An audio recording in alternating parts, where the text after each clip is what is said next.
Hello दोस्तों, मैं हूं करण स्वनकार। आपका हमारे channel aspire and achieve with Karan Swankar पे स्वागत है। तो जैसा कि मैंने पिछला 2 वीडियोस आपका रिवीजन वीडियो और मॉक टेस्ट को 1 to 3 टेक्निक से कैसे अटेम्प्ट करना है वो बनाया। उसमें सबसे ज़्यादा कमेंट थे ये कि सर आप मॉक टेस्ट के ऊपर वीडियो बना दो कि उसको अटेम्प्ट कैसे करना है, मतलब उसमें हम लोग को फर्स्ट गो में क्या करना है, किसको छोड़ना है, और आप एक लाइव मॉक टेस्ट का एनालिसिस और मॉक टेस्ट को एनालाइज कैसे करते हैं ये हम लोग को बता दो। तो मैंने सोचा कि फाइनली आज ऑफिस आया और मैंने सोचा कि आप लोग के लिए वीडियो बना दूं, क्योंकि अगर इस वीडियो से कुछ स्टूडेंट्स को भी हेल्प होता है और उनके 10 से 15 मार्क्स इंक्रीज होते हैं तो हमको बहुत अच्छा फील होगा। तो आज के वीडियो में मैं आप लोग को क्या बताने जा रहा हूँ, मैं पहले वो बता देता हूँ। देखो, आज मैं आप लोग को सबसे पहले ये बताऊँगा कि एक टेक्निक जिसको मैंने नाम दिया है कि अटेम्प्ट, मार्क, स्किप और री अटेम्प्ट टेक्निक, जिसका मैंने लगभग हर एग्जाम में यूज़ किया एसएससी का, और मुझे हर एग्जाम में सफलता मिला है अभी उस टेक्निक का यूज़ करके। और मेरे मार्क्स भी उसकी वजह से हमेशा 2-5 नंबर ज़्यादा ही आते हैं, और मैं सिली मिस्टेक्स को ज़्यादातर अवॉइड कर पाता हूँ वो टेक्निक का यूज़ करके। ऐसा नहीं कि 100% ऑफ द मॉक टेस्ट या 100% ऑफ द एग्जाम्स में मैं उसको एकदम अच्छे से इंप्लीमेंट कर पाता हूँ, पर मैक्सिमम टाइम्स में मैं ट्राई करता हूँ और उससे मुझे बहुत अच्छे रिजल्ट मिला है। तो आज मैं वो आपके साथ शेयर करूँगा। वो पहले मैं आपको समझाऊंगा अच्छे से एक बार कि क्या वो टेक्निक है, और उसके बाद मैं अपने लैपटॉप स्क्रीन पे ले चलूँगा, कोई भी एक रैंडम मॉक खोलूँगा और जो कि मैंने अटेम्प्ट करके रखा है, और उसके बाद आपको उस मॉक का एनालिसिस भी दिखाऊंगा, और वो मॉक का मैं बताते जाऊँगा कि कैसे मैंने किसी क्वेश्चन को छोड़ा, मेरा क्या सोच था उस टाइम कि उसको मैंने फर्स्ट गो में नहीं किया, और किसी क्वेश्चन को फर्स्ट गो में क्यों किया, उसके बाद उसको मतलब मैंने सेकंड गो के लिए किसी को क्यों रखा और किसी को छोड़ा ही क्यों, कि इसको अटेम्प्ट ही नहीं करना है। ठीक है। और मैंने जो आप लोगों को बताया था कि हम लोग कुछ परसेंट जो होता है, जितना भी क्वेश्चन सॉल्व करते हैं उसका कुछ एक फिक्स परसेंटेज हम लोग गेस भी करते हैं, और उसके बाद कि हम लोग को जो भी मॉक टेस्ट जब भी हम लोग देते हैं उसका एनालिसिस मार्क्स के बेसिस के पे ना करके परसेंटाइल के बेसिस पे करना चाहिए। तो ये सारा चीज़ मैं आप लोगों को इस वीडियो में कंप्लीट बताऊंगा। ये वीडियो भले ही थोड़ा लंबा हो सकता है, 10-15 मिनट का हो सकता है, लेकिन मैं आपको ऐसे और करता हूँ कि जो लोग इस वीडियो को लास्ट तक देखेंगे उन लोगों को एग्जाम में जरूर आपका कम से कम 5-7 मिनट वो अपना बचा पाएंगे, जिससे कि उनका 10 से 15 मार्क्स भी बढ़ सकता है। तो चलिए बिना टाइम वेस्ट की वीडियो को शुरू करते हैं। अगर आपने वो जो मेरा मॉक टेस्ट से रिलेटेड वीडियो जो मैंने 1 to 3 टेक्निक बताया है और रिविजन वीडियो जो कि मैंने लास्ट के कुछ दिनों के लिए बताया, अगर वो वीडियोस नहीं देखा है तो मैं कमेंट सेक्शन में लिंक पिन कर दूंगा, आप लोग वो वीडियोस को सबसे पहले जाके देख लेना, तो आपको और अच्छा हेल्प होगा और आप बहुत अच्छा परफॉर्म कर पाओगे अपना CGL 2023 वाले एग्जाम में। तो जो लोग इस चैनल पर न्यू है यार, अगर वीडियो अच्छा लगे तो वीडियो को लाइक करके हमारे चैनल को जरूर सब्सक्राइब करके रख लेना ऐसे ही यूजफुल वीडियोस के लिए। तो चलिए वीडियो शुरू करते हैं। सबसे पहले मैं आप लोगों को बता देता हूँ कि ये जो मैंने बताया कि अटेम्प्ट, मार्क, स्किप और री अटेम्प्ट टेक्निक क्या होता है। देखिए, मैंने जैसे बताया था एक वीडियो में, पिछले 1 to 3 टेक्निक वाले वीडियो में, कि हम लोग को कुछ क्वेश्चन ऐसे मतलब 80% क्वेश्चन ऐसे होते हैं, मैथ, इंग्लिश और रीजनिंग का मैं बात कर रहा हूँ। 80% क्वेश्चन ऐसे होते हैं जो कि हमारे प्रीवियस ईयर्स पैटर्न पे ही एग्जैक्टली बेस्ड होता है, बस उनमें कुछ थोड़ा बहुत नंबर्स का फ़र्क होता है, उसके अलावा कोई फ़र्क नहीं होता है। हम लोग को पता है कि ये क्वेश्चन हर साल आ रहे हैं, पिछले जब से TCS ने स्टार्ट किया तब से आ रहे हैं, और अब भी आ रहे हैं, और अगले कुछ सालों तक भी आते रहेंगे जब तक TCS एग्जाम लेगा। तो जब वो क्वेश्चन हम लोग इतने बार प्रैक्टिस कर लेते हैं तो हम लोग को वो क्वेश्चन में पढ़ने टाइम ये नहीं सोचना पड़ता कि कौन सा अप्रोच इसमें लगा है। हम लोग डायरेक्ट क्या करते हैं, क्वेश्चन पढ़ते हुए ही जान जाते हैं कि अच्छा ये अप्रोच लगेगा। बहुत बार तो डाटा इजी रहता है तो हम लोग क्वेश्चन को माइंड में ही सॉल्व कर लेते हैं। जितना कम पेन का यूज करोगे उतना ज़्यादा टाइम बचाओगे, जितना कम पेन और पेपर का यूज करोगे, जितना ज़्यादा माइंड को ट्रेन करोगे कि मेंटली हम सोच के आंसर निकाल लें, उतना ही ज़्यादा आपको एग्जाम में टाइम बचेगा। एग्जाम में 2 मिनट भी बहुत वाइटल होता है। 2 मिनट में आप अगर आप बचा लो और 2 क्वेश्चन कर लेते हो 2 मिनट में, तो 4 मार्क्स आपके एक्स्ट्रा आ जाते हैं, और 4 मार्क्स बहुत फर्क करता है कॉम्पिटिटिव एग्जाम में, ये आप सोच लो। ठीक है। तो इसलिए हम लोग को अगर फर्स्ट गो में जो वही क्वेश्चन करने हैं, बस मान लीजिए कि आप कोई सेक्शन आज देखिए। और एक चीज़ मैं आपको अभी अपने मतलब सबसे पहले बता देता हूँ कि जब आप मॉक टेस्ट को अटेम्प्ट करते हैं तो एक प्रॉपर टेक्निक के साथ होना चाहिए। ऐसा नहीं कि आज हम मन किया तो मैथ से स्टार्ट कर दिए, कल रीजनिंग से, परसों इंग्लिश से और नरसों GK से स्टार्ट कर दिए। ऐसा नहीं होता है। आपको अपने मॉक टेस्ट जो भी देते हो, आप कम से कम तो एक एग्जाम से पहले आपको 20 मॉक टेस्ट तो देने ही चाहिए, चाहे प्री हो, मेंस हो, कुछ भी हो, मिनिमम 20 देने चाहिए।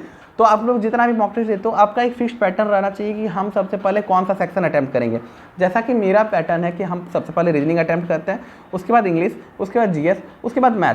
तो रीजनिंग सबसे पहले इसलिए अटेम्प्ट करते हैं क्योंकि उस टाइम मेरा माइंड सबसे फ्रेश रहता है, और रीजनिंग में थोड़ा आपको लॉजिकल ब्रेन लगाना होता है। तो अगर आप वहाँ पे जाकर रीजनिंग में सबसे पहले अपना लॉजिकल ब्रेन यूज करके अगर आप अच्छा स्कोर कर लेते हो तो आपको कॉन्फिडेंस भी आ जाता है। रीजनिंग में मैं 22-23 क्वेश्चन अगर फर्स्ट गो में कर लेता हूँ तो हमको कॉन्फिडेंस भी आ जाता है, और वो 22-23 क्वेश्चन में बहुत जल्दी कर पाता हूँ। और कैसे जल्दी कर पाता हूँ, मैंने वो रिविजन वीडियो जो आप लोग को बताया था, जो कि अदर वीडियो में, पिछले वीडियो में, उस वीडियोस के हेल्प से मेरा स्पीड बहुत इंक्रीज हुआ प्रैक्टिस के साथ। मेनली प्रैक्टिस तो आपका डिपेंड करता ही है कि प्रैक्टिस आप कितना करते हो, तो ही आप कोई क्वेश्चन को जल्दी कर पाते हो। तो अगर मैंने 20-22 क्वेश्चन कर लिया आपका 10-12 मिनट के अंदर रीजनिंग में, तो फिर क्या हो जाता है, मेरे पास समय बच जाता है बाकी सेक्शंस को देने के लिए। जैसे कि मैथ में कभी कभी अगर आपको 2-3 क्वेश्चन टफ मिल जाते हैं, 22 क्वेश्चन तो आपको बहुत ईजी रहेंगे जो कि 15 मिनट में हो जाएंगे। अगर आपके फिर 2-3 क्वेश्चन टफ मिल जाते हैं मैथ और रीजनिंग में, तो आपको उसका समय मिल जाता है बाद में सॉल्व करने के लिए। अगर आप जो भी क्वेश्चन हर साल रिपीट होते हैं एक सेम पैटर्न पे, अगर उसको आप लोग जल्दी से जल्दी खत्म करके रख लेते हो, मैं मान लेता हूँ कि आप एक एवरेज स्टूडेंट है, आपका स्कोर 110-15 के बीच आ रहा है, तो अगर आप ऐसा करें कि आप मतलब अगर अपना मैथ रीजनिंग, और मैंने जैसे बताया कि मैं रीजनिंग पहले अटैम्प्ट करता हूँ, फिर इंग्लिश, फिर जीएस, फिर मैथ। मान लो कि अगर आप ये सारा सेक्शन सीसी वाइज अटैम्प्ट करते हो, एक हाइपोथेटिकल सिचुएशन में बता रहा हूँ, अगर आप अच्छे से वो रिवीजन वीडियोस वगैरह जो मैंने बताया वो पहले से देखे हैं, और अगर आपके पिछले 2 साल के भी क्वेश्चंस अगर आपने अच्छे से सॉल्व करके रख लिए हैं, तो अगर मतलब जितना कि लेवल एसएससी सीजीएल ने 2022 में पूछा था, तो अगर आप 20-20 क्वेश्चन भी कर लेते हो अपना मैथ रीजनिंग और इंग्लिश का मैं बात कर रहा हूँ, जीएस का तो मैं बात ही नहीं कर रहा अभी, तो मैथ रीजनिंग इंग्लिश के भी अगर आप 20-20 क्वेश्चन अच्छे से कर लेते हो, जो कि आपको पता है कि 20 से 22 क्वेश्चन हर साल हर सेक्शन में आपका फिक्स्ड प्रीवियस ईयर पैटर्न पे आता है, तो अगर आप वो 20-20 क्वेश्चन कर लेते हो सक्सेसफुली, तो मान लो आपने 60 क्वेश्चन कर लिए और 60 क्वेश्चन आपको सही से आ गया, मतलब 120 नंबर आपने उठा लिया, और वो क्वेश्चंस करने में भी आपको बहुत कम समय लगेगा। अब आपको पता है कि जीएस में मेरे मान लो 10 से 15 नंबर भी उठे, तो 120 नंबर इधर और 130 आपने क्रॉस कर दिया।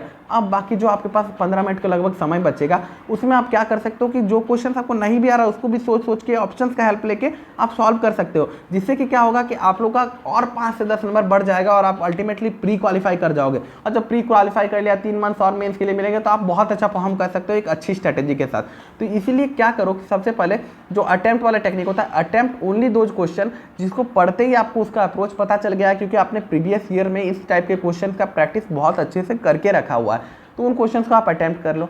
उसके बाद मार्क क्या होता है, देखिए मार्क फॉर रिव्यू एक ऑप्शन रहता है, आप जब भी मॉक देते हो या एग्जाम में जाते हो, एग्जाम में अपियर होते हो, पर हम लोग उसको सीरियसली नहीं लेते हैं। भाई जैसे कोई क्वेश्चन है, मान लो कि अभी मैं आपको अभी लाइव में अपना मॉक में जब जो मैं मॉक आप लोगों को दिखाऊंगा लैपटॉप में, उसमें मैं दिखाऊंगा कि मैं जो क्वेश्चन आते हुए उसको भी स्किप कैसे करता हूँ। मान लो कोई ब्लड रिलेशन क्वेश्चन हुआ, या इंग्लिश का PQ का क्वेश्चन हुआ, ठीक है, और या तो जो आपका रीजनिंग में आता है कि कौन सा ऐसा 2 नंबर और 2 मैथमेटिकल साइन को इंटरचेंज करे कि गिवन इक्वेशन करेक्ट हो जाए, वो सब क्वेश्चन में सेकंड गो के लिए रख देता हूँ। फर्स्ट गो में एकदम देखते ही स्किप कर देता हूँ, फट से स्किप बटन जितना जल्दी दबा पाया उतना जल्दी दबा दिया, ठीक है, जैसे बजर राउंड में दबाते हैं वैसे दबा दिया, और उसको स्किप करने के लिए मैं मार्क फॉर रिव्यू कर देता हूँ। अब क्या होता है, हमारा साइकोलॉजिकल मतलब जो ब्रेन है वो कैसे वर्क करता है कि अगर हम लोग सबको ऐसे स्किप करते जाएंगे तो वो रेड कलर का आ जाता है, और रेड कलर का जब आता है, जब हम लोग रिटर्न आते हैं देखते हैं यार मेरे से 5 क्वेश्चन नहीं हुए, उसमें 5 क्वेश्चन नहीं हुए, ऐसे लगता है। पर अगर आप मार्क फॉर रिव्यू रखोगे तो आपको पता रहेगा कि वो क्वेश्चन हमको आता है, हम फर्स्ट को इसलिए नहीं किए क्योंकि शायद ज़्यादा टाइम लग जाता, तो आपको रहेगा हाँ ये क्वेश्चन आता है, बस 2-3 क्वेश्चन रेड है, उसमें 2-3 क्वेश्चन रेड है, तो एक पॉजिटिव आप में कॉन्फिडेंस आएगा। और मार्क फॉर रिव्यू वाला क्वेश्चन अब बाद में आपको पता चल जाएगा कि ये क्वेश्चन तो हमको आता ही है, तो मैं फट वही सब पहले क्वेश्चन करूंगा, और जो रेड है आपके जो आपको नहीं आता है आपने स्किप कर दिए, वो क्वेश्चन को एकदम लास्ट में अटेम्प्ट करूंगा। अगर समय बचा, नहीं समय बचा तो नहीं अटेम्प्ट करूंगा, कोई बात नहीं, हमको प्री क्वालिफाइंग है, हमको बस क्वालिफाई करना है। हम 180 भी लाते हैं तो भी क्वालिफाई, और 140 प्लस लाते हैं तब पर भी क्वालिफाई हो जाएंगे, ठीक है। तो ये होता है आपका जो मार्क फॉर रिव्यू।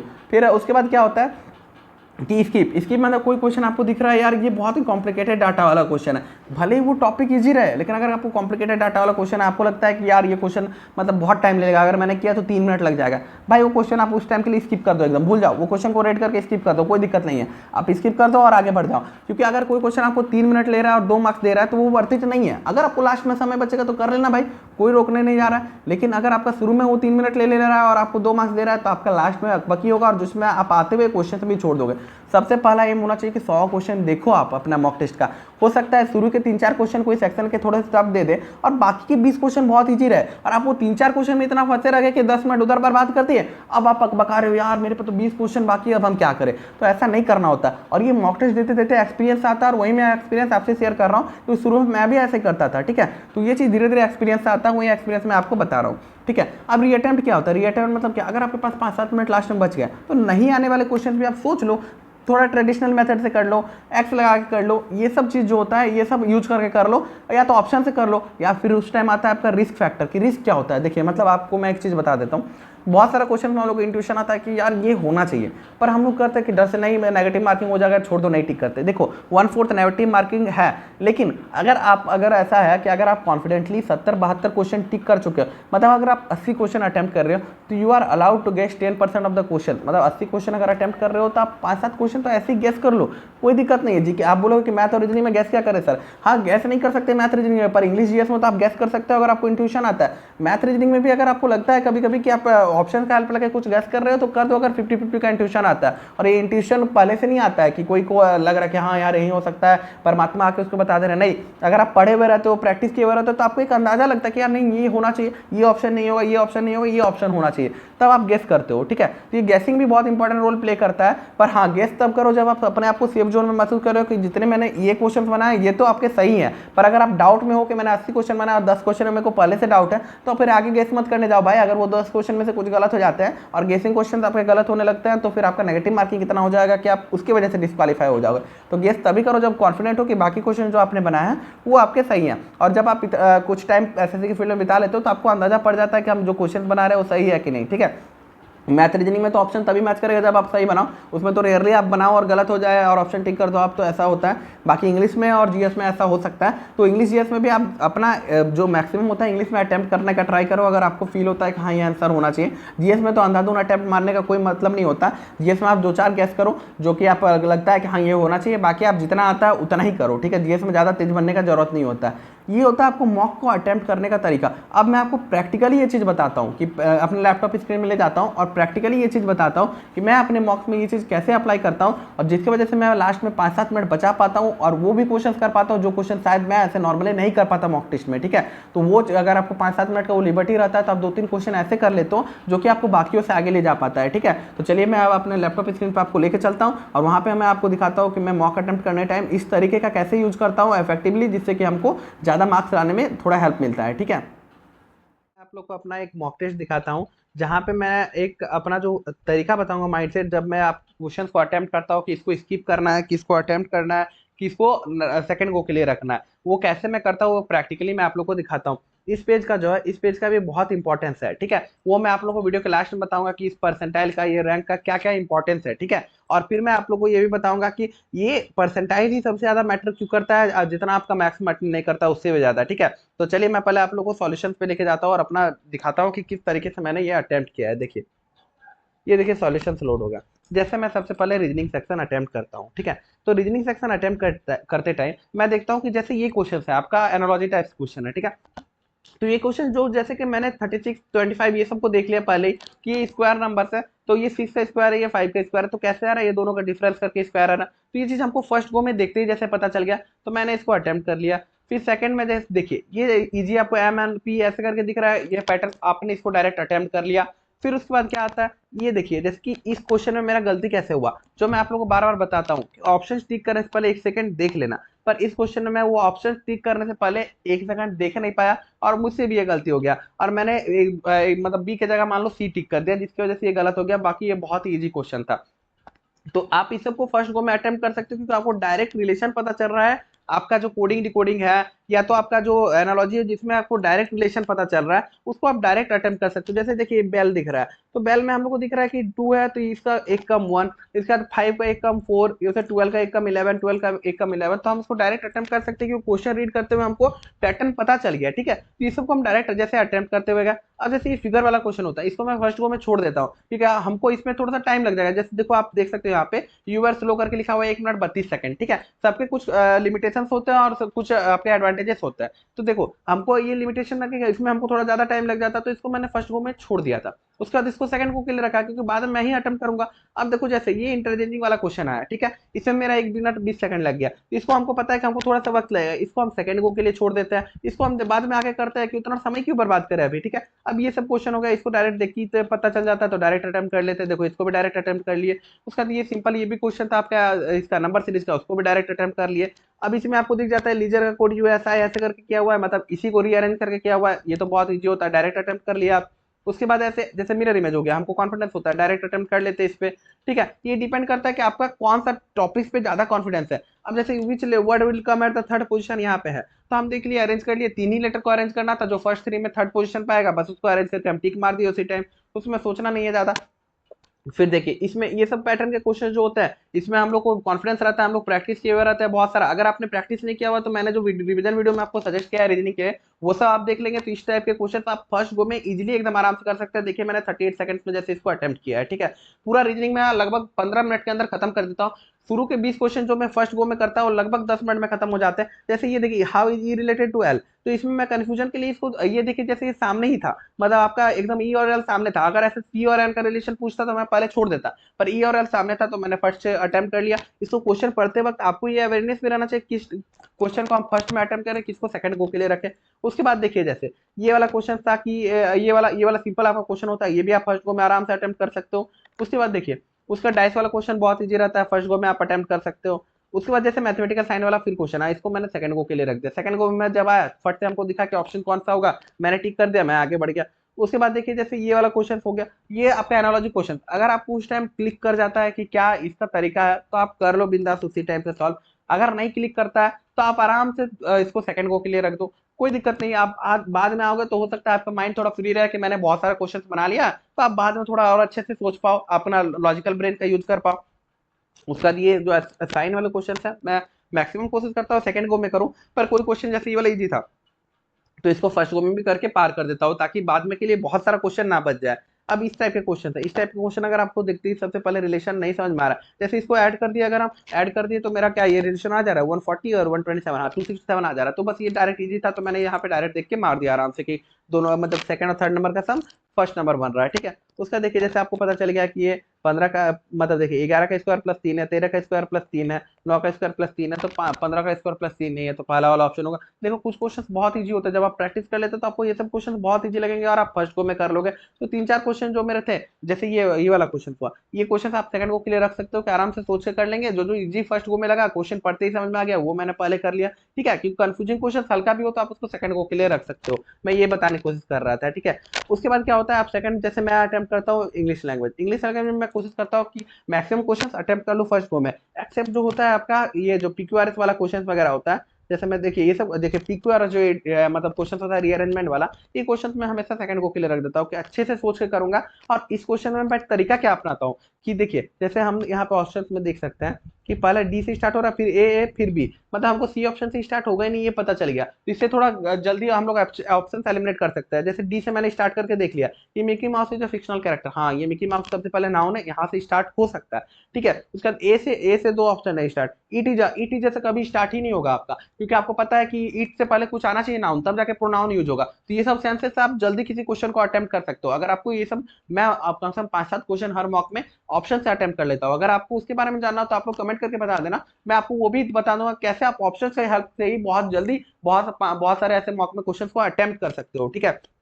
उसके बाद मैं नेक्स्ट ले जाता हूँ आपको। देखिए ये सब क्वेश्चन जो होता है ये आप फर्स्ट गो में कर सकते हो आराम से, अगर आप थोड़ा सा सोच के करोगे आराम से हो जाएगा। उसके बाद देखिए कौन से क्वेश्चन फिर इंग्लिश में आपको सेकंड गो के लिए छोड़ने होता है, जैसा कि मैंने पीक्यूआरएस बताया। उसके बाद जो आपका होता है यहाँ पे देखिए, ये जो आपका क्लोज टेस्ट होता है, क्लोज टेस्ट को आपको भी एकदम लास्ट में करना होता है। देखिए एक क्यूआरएस और आ गया रीअरेंजमेंट वाला, इसको भी मैंने लास्ट के लिए छोड़ दिया था। उसके बाद फिर मैं बाद में आता हूँ और सबको आराम से सॉल्व कर लेता हूँ। और ये जो कंप्रेंशन होता है, ये अगर आपका लास्ट में दिया हुआ है तो अच्छा है, अगर बीच में भी दिया है तो आप इसको हमेशा लास्ट में अटेम्प्ट किया करो, और पांचों क्वेश्चन को इसके साथ अटेम्प्ट किया करो, तब जाके आप बेटर मतलब अंडरस्टैंडिंग के साथ एक्चुअल वर्ड यूज कर पाओगे। क्योंकि बहुत बार ऐसा होता है कि दो क्लोज ऑप्शन रहते हैं और हम लोग दो क्लोज ऑप्शन में कंफ्यूज होकर गलत वाला टिक मार देते हैं। तो ऐसे आप इंग्लिश अटेम्प्ट करते हो। उसके बाद मैं होता है जीएस कैसे अटेम्प्ट करता हूँ कि जीएस में हमको पता है कि जीएस में हमको अगर 10 क्वेश्चन में अच्छे से ईमानदारी से आ रहा है तो मैं उनको एक ही बार में टिक कर देता हूँ, और जो क्वेश्चन नहीं आ रहे होते उसमें हमको पता है कि नहीं आ रहा है, उसको क्या ही मैं गेस करूँ। अगर फिर भी एक आध क्वेश्चन में डाउट होता है तो वो मार्क्स फॉर रिव्यू कर देता हूँ, वरना जीएस को 3-4 मिनट में जो भी होता है मैं खत्म करके पार कर देता हूँ और जीएस के पास दोबारा नहीं आने की कोशिश करता हूँ, ठीक है। उसके बाद लास्ट में मैं क्वांट मतलब बनाता हूँ कि मेरे पास थोड़ा सा एक्स्ट्रा क्वेश्चन रहा है टाइम का, और उसके बाद अगर क्वांट इजी रहा और जल्दी कंप्लीट हो गया तो मेरे 2-3 क्वेश्चन जो इंग्लिश रीजनिंग में नहीं बने वो सोच के जाके थोड़ा सा बना लूंगा। तो जैसे क्वांट में मैं कौन सा क्वेश्चन स्किप करता हूँ, ये सब क्वेश्चन जैसे इजी है तो आपको डायरेक्ट देखते ही आ गए, ठीक है। ये सब क्वेश्चन आपको डायरेक्ट देखते ही आ जाएंगे। उसके बाद जैसे में आप आगे बढ़ेंगे तो उसमें आपको कुछ क्वेश्चन जैसे मैं आपको बताता हूँ कि ये इस टाइप के क्वेश्चन आते हैं जिसमें आपको पढ़ के लगता है कि यार ये टाइम ले लेगा, तो आप थोड़ा सा वेट कर लो, इसको लास्ट सेकंड को में कर लेना, इसको स्किप कर दो इस टाइम के लिए। क्यों, आपको इजी क्वेश्चन है पता है, लेकिन अगर आपको ज्यादा टाइम लगेगा तो शुरू में क्यों मैं 2 मिनट बर्बाद करूँ और अपना कॉन्फिडेंस लो करूँ, मैं इसको सेकंड को में कर लूंगा। उसके बाद देखिए ये पाई चार्ट वगैरह क्वेश्चन अगर इजी हुए तो फर्स्ट को में कर लिया करो। उसकी वजह से ये क्वेश्चन है। ये क्वेश्चन आपको देखते ही थोड़ा सा लगता है सर यार टाइम लग सकता है, आपको फर्स्ट गो में स्किप कर दो, जबकि इजी है क्वेश्चन, सेकंड गो में आओगे फट से बना लोगे, लेकिन फर्स्ट गो में देखते अगर लग रहा है कि टाइम लगेगा स्किप कर दो, आगे बढ़ जाओ। आपको क्या जाता है, आपको बस बाद में आके क्वेश्चन सॉल्व तो करना ही है। ये क्वेश्चन जैसे इजी था फर्स्ट गो में कर लिया, ये क्वेश्चन भी आपका इजी था, ये भी सिंपल क्वेश्चन था आपका। उसके बाद देखिए ये वाला क्वेश्चन है, इस क्वेश्चन में अगर आपको लगता है कि आप फट से बना लोगे, आपको मतलब बोट शेप वगैरह सही से पढ़ा हुआ है और एलसीएम वगैरह का अच्छा नॉलेज है, बना लो, वरना सेकंड को के लिए रख दो। देखो मेरे को इसमें आपका क्या है, 3.25 मिनट लग गया था, इसको मैंने सेकंड को के लिए रख दिया था। जब सेकंड को के लिए आपने रख दिया और अगर आपके बाकी क्वेश्चन हो गया तो आपको 3.25 मिनट देने में भी कोई हर्ज नहीं कोई क्वेश्चन को। लेकिन अगर स्टार्टिंग में अगर किसी क्वेश्चन को 2 मिनट से ज्यादा देते हो तो वो आपके लिए क्राइम साबित हो सकता है, क्योंकि हो सकता है लास्ट 2 क्वेश्चन आपको इसकी वजह से छूट जाए, और वो 2 क्वेश्चन इतने नहीं आए थे इजी कि जब आप घर जाके आंसर की देखोगे आपको एहसास होगा कि मैंने लाइफ का सबसे बड़ा ब्लंडर कर दिया है। ठीक है, तो ऐसा नहीं करना होता है। उसके बाद फिर आप आगे बढ़े, इंडिया के क्वेश्चन अगर इजी था आप फर्स्ट गो में अटेम्प्ट कर लीजिए, वरना लास्ट गो के लिए रख दीजिए। उसके बाद देखिए ये सब मेंसुरेशन वगैरह क्वेश्चन थे, टाइम एंड वर्क, ये सब इजी होता है, आप पहले अटेम्प्ट कर लिए, ये क्वेश्चन भी आपका इजी था, आप पहले अटेम्प्ट कर लिए। उसके बाद देखिए ये क्वेश्चन जैसे था sine 10 degree minus 4/3 sine cube 10 degree, इसमें मैंने क्वेश्चन देखते ही हमको पता चल गया कि यार साइन 3 थीटा का फॉर्मूला यूज हो रहा है, इसलिए मैंने इसको फर्स्ट गो में कर लिया। वरना अगर आपको नहीं पता चलता है कि इसको कैसे यूज करना, आप सोचना छोड़ दो, क्योंकि अगर एग्जाम में याद नहीं आएगा तो आप ऐसे भी नहीं कर पाओगे। तो इसको डायरेक्ट आप स्किप कर सकते हो कि अगर लास्ट में समझ में आया तो मैं बना लूंगा। अब ये सब इजी क्वेश्चन है आपका प्रीवियस ईयर पैटर्न पे, आप डायरेक्ट कर सकते हो, ये सब कोई बड़ा क्वेश्चन नहीं है।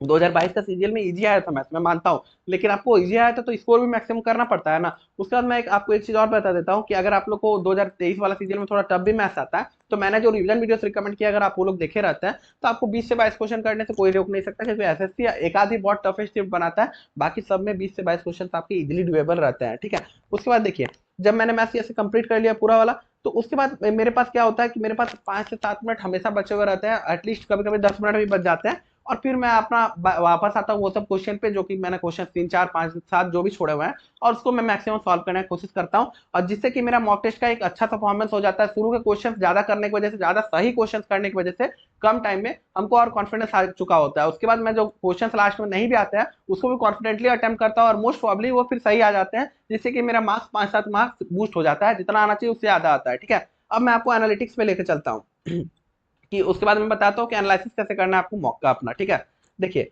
आप मॉक से एनालिसिस पे आते हैं। यहाँ पे देखिए मॉक का एनालिसिस में आपके मार्क्स 166.5 है या 146.5 है, ये आपको नहीं देखना है, आपको यहाँ पे डायरेक्ट परसेंटाइल देखना है। परसेंटाइल 99.21, इसका मैं मतलब बता देता हूँ जिनको नहीं पता है।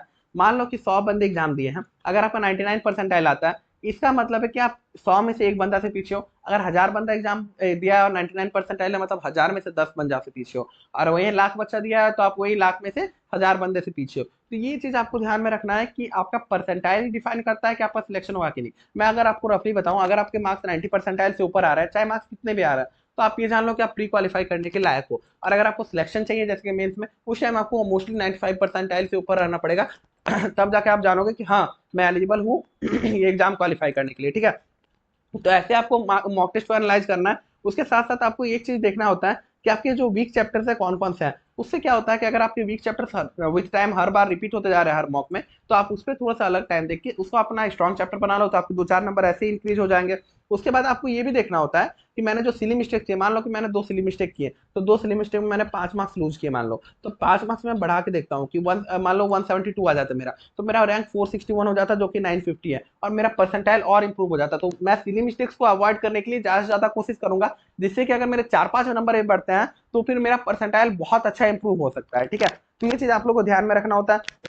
उसके बाद आप लोग को ये चीज एक चीज ध्यान में रखना होता है कि आपको हर जो सेक्शन है उसको आप डिसाइड कर लो कि आपको कितना समय देना है। मान लो कि अगर आप रीजनिंग को 15 से 18 मिनट देते हो तो यूजुअली 15 से 18 मिनट ही दो, भले आपको एग्जाम में 2 क्वेश्चन कम सॉल्व हो रहे हो उस टाइम पे, तब पर भी उतना ही टाइम दो। हो सकता है कि आपका वो रीजनिंग शिफ्ट टफ आया हो और मैथ वगैरह इजी आया हो, तो वो सब सॉल्व करके फिर रीजनिंग के पास वापस आ जाओ, जो रिमेनिंग क्वेश्चन है वो सब आप सॉल्व कर सकते हो अगर आपने उधर सेक्शन में टाइम बचा लिया। तो बस ऐसे अगर आप लोग मॉक टेस्ट को अटेम्प्ट करोगे कि जो क्वेश्चन पहले आता है उनको फर्स्ट गो में कर लिए, उसके बाद जो क्वेश्चन हमको मार्क्स को रिव्यू करना है उसको रिव्यू करके रख दिया, और बाद में आके हम सेकंड गो में किए, तो आप अपना टाइम भी एफिशिएंटली मैनेज कर पाओगे और अच्छा एक स्कोर भी कर पाओगे। अगर आपको ये वीडियो थोड़ा भी यूजफुल लगा और अच्छा लगा तो आप लोग हम लोग को वीडियो को लाइक कर सकते हैं और चैनल को सब्सक्राइब करके रख लेना, और आप लोग को कोई भी वीडियो चाहिए आप लोग कमेंट करके बता सकते हैं। तो तब तक मिलते हैं नेक्स्ट वीडियो में, तब तक के लिए जय हिंद जय भारत।